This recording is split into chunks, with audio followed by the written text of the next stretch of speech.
Assalamualaikum warahmatullahi wabarakatuh. Selamat ya Ananda. Ananda sekarang sudah duduk di kelas 12. Ini berarti Ananda tinggal 1 tahun lagi belajar di jenjang SMA. Nah, dengan kata lain, sebentar lagi Ananda akan menyelesaikan proses pendidikan di jenjang pendidikan menengah. Nah, hal tersebut bisa terwujud tentu saja bergantung pada usaha Ananda dalam mengatasi berbagai tantangan dan rintangan yang akan Ananda hadapi di kelas 12. Oleh karena itu, Ananda harus meningkatkan kualitas dan juga kuantitas belajar Ananda. Serta jangan lupa senantiasa berdoa kepada Tuhan Yang Maha Esa dengan sungguh-sungguh setiap akan memulai dan mengakhiri aktivitas sehari-hari, termasuk kegiatan pembelajaran. Nah, pada bab ini, Ibu akan mengajak kalian untuk menganalisis kasus-kasus pelanggaran hak dan pengingkaran kewajiban warga negara. Ya, kita mulai Ananda. Nah, untuk pertemuan kita kali ini, ya, di video pembelajaran yang pertama, Ibu akan memberikan materi mengenai makna hak dan kewajiban warga negara, juga substansi hak dan kewajiban warga negara dalam Pancasila. Untuk C dan D-nya kita ketemu lagi di video pembelajaran selanjutnya, ya. Makna hak dan kewajiban warga negara. Nah, makna hak. Hak itu adalah semua hal yang diperoleh atau didapat oleh warga negara dalam bentuk kewenangan maupun kekuasaan terhadap suatu hal sebagai akibat terpenuhinya kewajiban. Kewajiban itu adalah segala sesuatu yang harus dilaksanakan oleh warga negara yang telah diatur dalam ketentuan perundang-undangan. Jadi, kalau disimpulkan apa itu hak dan apa itu kewajiban, hak itu adalah sesuatu yang kita peroleh ataupun sesuatu yang kita dapatkan, sementara kewajiban itu adalah sesuatu yang harus kita laksanakan, ya. Nah, selanjutnya substansi hak dan kewajiban warga negara dalam Pancasila. Ini poin yang B, ya. Hak dan kewajiban warga negara dalam nilai-nilai dasar Pancasila, ya. Sila yang pertama yaitu ketuhanan yang Maha Esa. Nah, hak warga negara untuk bebas memeluk agama sesuai dengan kepercayaannya serta melaksanakan ibadah sesuai dengan ajaran agamanya masing-masing.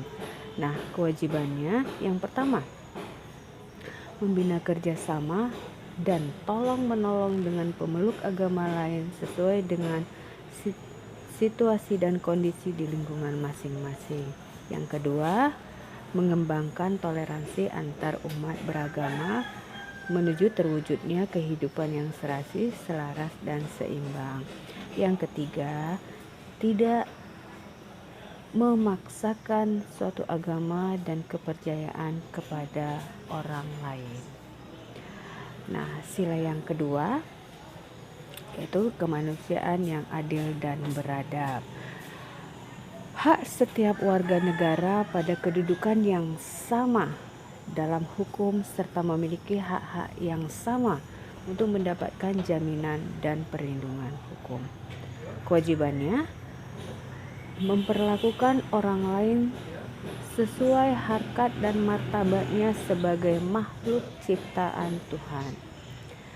Yang kedua, mengakui persamaan derajat, hak dan kewajiban setiap manusia tanpa membeda-bedakan suku, agama, ras, dan antar golongan. Yang ketiga, mengembangkan sikap saling mencintai sesama manusia, tenggang rasa, dan tidak semena-mena. Yang keempat, melakukan berbagai kegiatan kemanusiaan. Nah, sila yang ketiga yaitu Persatuan Indonesia. Hak setiap warga negara dalam keberagaman yang terjadi kepada masyarakat Indonesia seperti hak mengembangkan budaya daerah untuk memperkaya budaya nasional. Nah, kewajibannya yang pertama, yaitu menempatkan kepentingan bangsa dan negara di atas kepentingan pribadi dan golongan. Yang kedua, sanggup dan rela berkorban untuk kepentingan bangsa dan negara. Yang ketiga, mencintai tanah air dan bangsa Indonesia. Yang keempat, mengembangkan persatuan Indonesia atas dasar Bhinneka Tunggal Ika. Yang kelima, memajukan pergaulan demi persatuan dan kesatuan bangsa. Nah, sila yang keempat yaitu kerakyatan yang dipimpin oleh hikmat kebijaksanaan dalam permusyawaratan perwakilan. Hak warga negara dalam pemerintahan bernegara dan bermasyarakat yang demokratis, kebebasan berpendapat dan berorganisasi, serta hak berpartisipasi dalam pemilu. Kewajibannya apa aja? Yang pertama, mengutamakan musyawarah mufakat dalam setiap pengambilan keputusan. Yang kedua, tidak memaksakan kehendak kepada orang lain.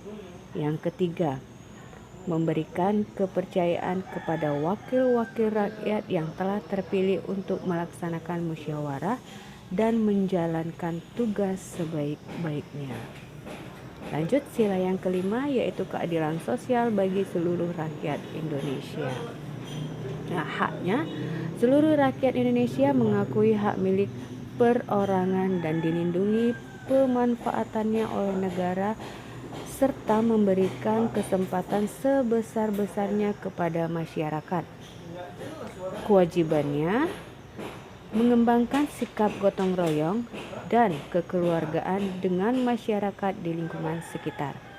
Yang kedua, tidak melakukan perbuatan yang merugikan kepentingan umum. Yang ketiga, suka bekerja keras. Tuh dari sila pertama sampai dengan sila terakhir.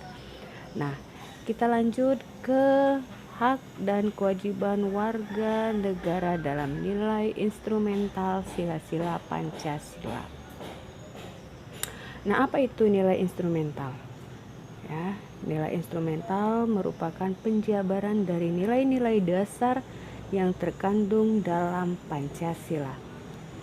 Nah, hak dan kewajiban yang diatur dalam Undang-Undang Dasar Negara Republik Indonesia tahun 1945 apa saja?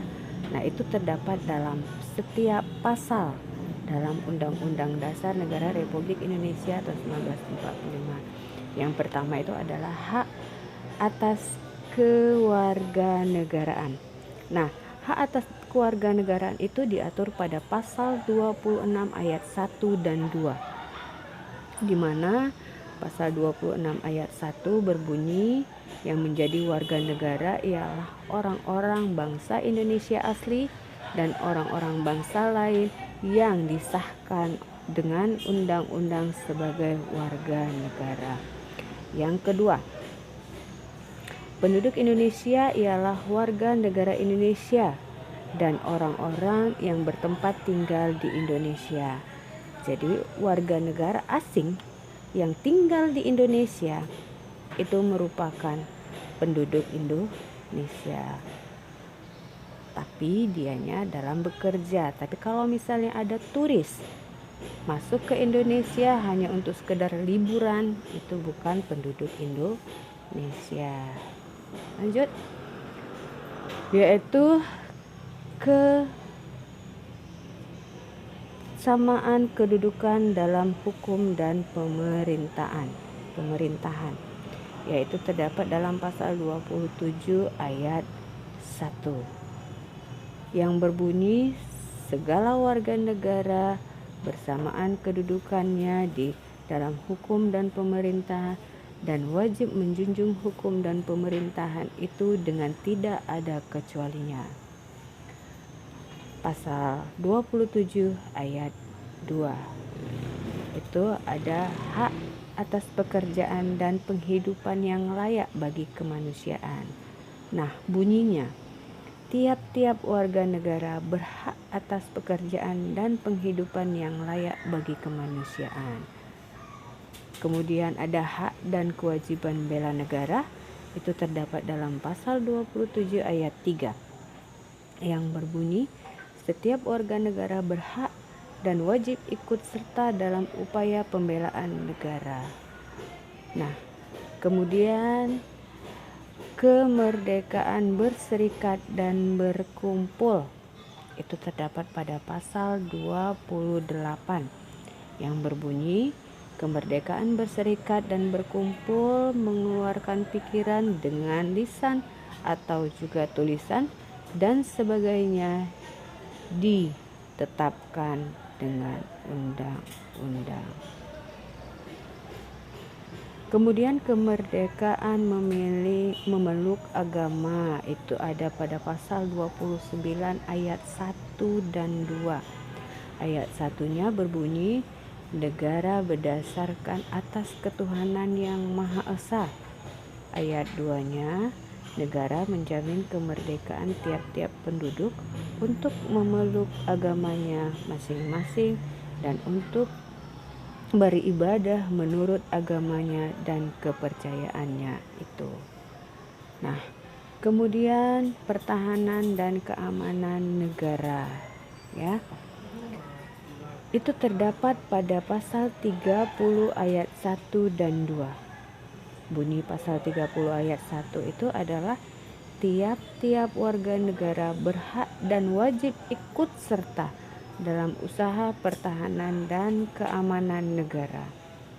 Ayat 2-nya, usaha dan pertahanan keamanan negara dilaksanakan melalui sistem pertahanan rakyat semesta oleh TNI dan Kepolisian Negara Republik Indonesia sebagai kekuatan utama dan rakyat sebagai kekuatan pendukung.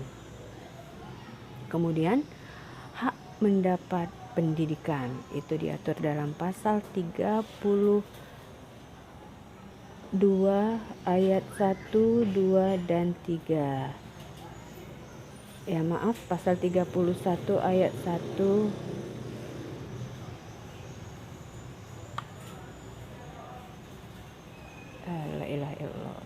pasal 30 ayat 1, 2 dan 3. Bunyi yang pertama, setiap warga negara berhak mendapat pendidikan.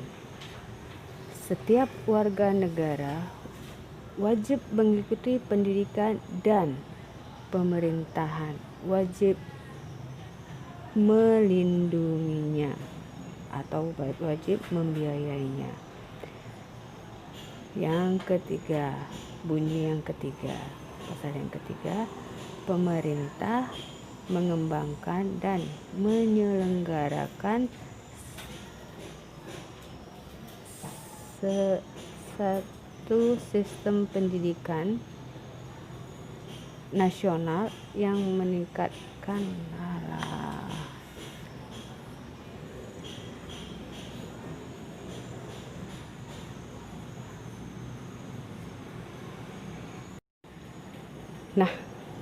hak mendapat pendidikan itu diatur pada pasal 31 ayat 1, 2 dan 3. Ayat pertama, setiap warga negara berhak mendapat pendidikan. Ayat kedua, setiap warga negara wajib mengikuti pendidikan dan pemerintahan wajib melindunginya ataupun wajib membiayainya. Yang ketiga, pemerintah mengembangkan dan menyelenggarakan satu dalam pendidikan kurang terbaca.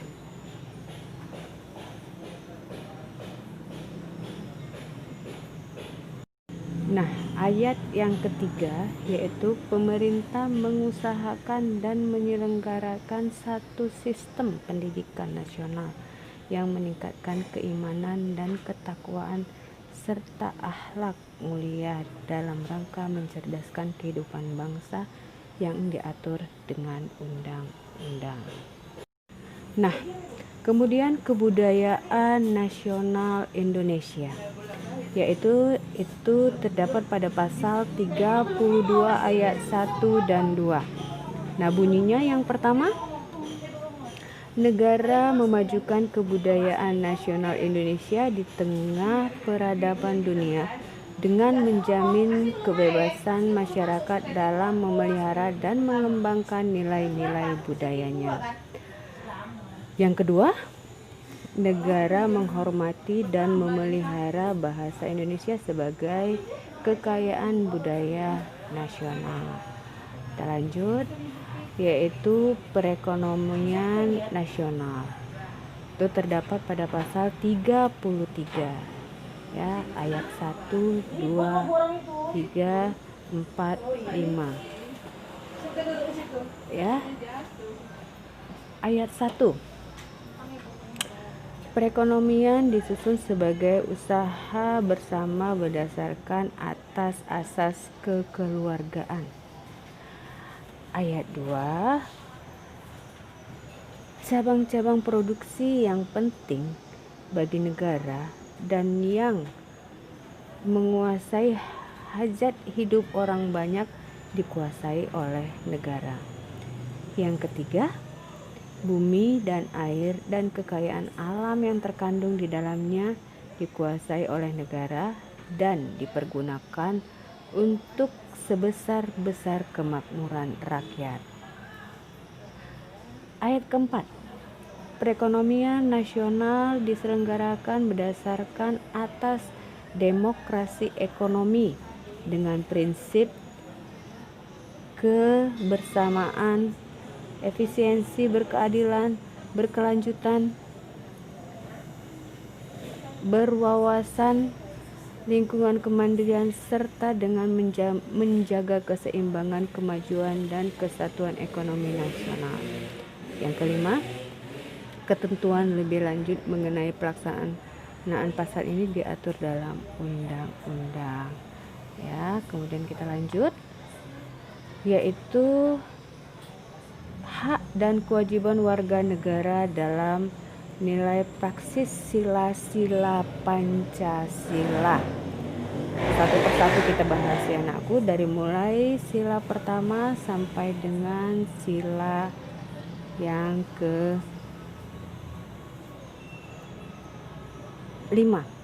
Sila yang pertama yaitu ketuhanan yang Maha Esa. Nilai praksis. Sebelumnya apa itu nilai praksis? Ya, kita lihat, nilai praksis itu merupakan realisasi dari ketentuan yang termuat dalam perundang-undangan yang terwujud dalam sikap dan tindakan sehari-hari. Ya. Jadi nilai ataupun perilaku yang kalian lakukan sehari-hari itu termasuk dalam nilai praksis. Apakah sesuai dengan Pancasila yang ke-5 sila itu ataukah tidak, ya. Kita lihat. Sila yang pertama itu adalah ketuhanan yang Maha Esa. Nah, sikap positif yang ditunjukkan yaitu hormat, menghormati dan bekerja sama antar umat beragama sehingga terbina kerukunan hidup. Yang kedua, saling menghormati kebebasan beribadah sesuai dengan agama dan kepercayaannya. Yang ketiga, tidak memaksakan suatu agama dan kepercayaan kepada orang lain. Nah, sikap positif dari sila kedua yaitu kemanusiaan yang adil dan beradab. Apa aja? Yang pertama, mengikuti persamaan derajat, mengakui persamaan derajat, hak dan kewajiban antar sesama manusia. Yang kedua, saling mencintai sesama manusia. Yang ketiga, tenggang rasa kepada orang lain. Yang keempat, tidak semena-mena kepada orang lain. Yang kelima, menjunjung tinggi nilai-nilai kemanusiaan. Yang keenam, berani membela kebenaran dan keadilan. 7, hormat, menghormati dan bekerja sama dengan bangsa lain. Nah, sila yang ketiga yaitu persatuan Indonesia. Nah, sikap positif yang ditunjukkan, yang pertama, menempatkan persatuan, kesatuan, kepentingan dan keselamatan bangsa dan negara di atas kepentingan pribadi dan golongan. Yang kedua, rela berkorban untuk kepentingan bangsa dan negara. Yang ketiga, cinta tanah air dan bangsa. Yang keempat, bangga sebagai bangsa Indonesia dan bertanah air Indonesia. Yang kelima, menjunjung pergaulan demi persatuan dan kesatuan bangsa yang berbineka tunggal ika. Kita lanjut sila yang selanjutnya, yaitu kerakyatan yang dipimpin oleh hikmat kebijaksanaan dalam permusyawaratan perwakilan. Nah, sikap positif yang ditunjukkan, yang pertama, mengutamakan kepentingan negara dan masyarakat. Yang kedua, tidak memaksakan kehendak kepada orang lain. Yang ketiga, mengutamakan musyawarah dalam mengambil keputusan untuk kepentingan bersama. Yang keempat, menerima dan melaksanakan setiap keputusan musyawarah. Yang kelima, mempertanggungjawabkan setiap keputusan musyawarah secara moral kepada Tuhan yang Maha Esa. Nah, dari sila yang kelima, yaitu keadilan sosial bagi seluruh rakyat Indonesia. Nah, sikap positif yang ditunjukkan, yang pertama, menjaga keseimbangan antara hak dan kewajiban. Tadi Ibu bilang, ya, jadi hak dan kewajiban itu harus seimbang.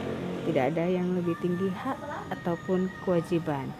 Tapi kalau kalian ingin memperoleh hak kalian, lakukan dulu kewajiban kalian sebagai warga negara, ya. Nah, yang kedua, menghormati hak-hak orang lain, suka memberi pertolongan kepada orang lain, ya, menjauhi sikap pemerasan kepada orang lain, menjauhi sikap boros dan gaya hidup mewah, rela bekerja keras, menghargai hasil karya orang lain. Nah, itu dia ya yang terakhir. Ibu rasa kalian sudah paham. Nah, tugas kalian, Ibu minta menurut pendapat kalian, ya, menurut pendapat kalian sendiri, tapi ya referensinya kalian lihat dari Google, ya, ataupun pendapat para ahli. Tapi ini Ibu hanya minta pendapat kalian. Menurut pendapat kalian, apa itu hak dan apa itu kewajiban, ya. Jadi tugasnya itu kirimkan ke Google Classroom, oke anakku, ya. Nah, di akhir pembelajaran pada bab ini, Ibu berharap Ananda menjadi warga negara yang selalu menyeimbangkan hak dan kewajiban. Jadi dengan kata lain, Ananda menjadi warga negara yang selalu mendahulukan kewajiban daripada hak, dan Ananda juga baru menuntut hak Ananda setelah kewajiban Ananda dilakukan, ya. Jadi video pembelajaran kali ini Ibu akhiri dengan wabillahi taufik wal hidayah. Assalamualaikum warahmatullahi wabarakatuh.